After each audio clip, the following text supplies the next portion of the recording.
热天一到，真侪水果拢进入生产期，其中台南产量上济、品质嘛济的山野上使人期待。2025年台南国际山野节将伫个6月21伫个走马路农场来盛大登场。市长黄伟体甲着农粮署以及农会官员嘛提前为活动来宣传。台南国际芒果节已经有历史传统了，而且每年都有很好的成绩，而且台南的芒果占全台湾的芒果50%以上，所以说可以说是最重要的芒果产区。因此呢，我们这几年不仅是内销畅旺，而且从来没有说什么把芒果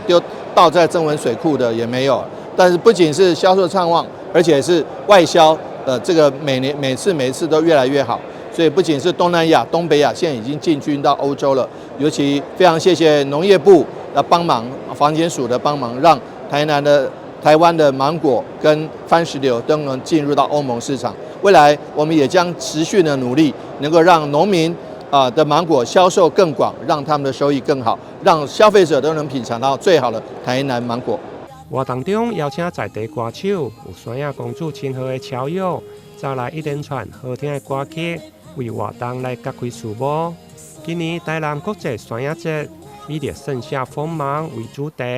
一系列的活动将对6月21起陆续来展开，欢迎民众做伙来台南采购新鲜的山野，以及各种山野的加工品，品尝热天甜蜜的滋味。台南新闻林根采访报道。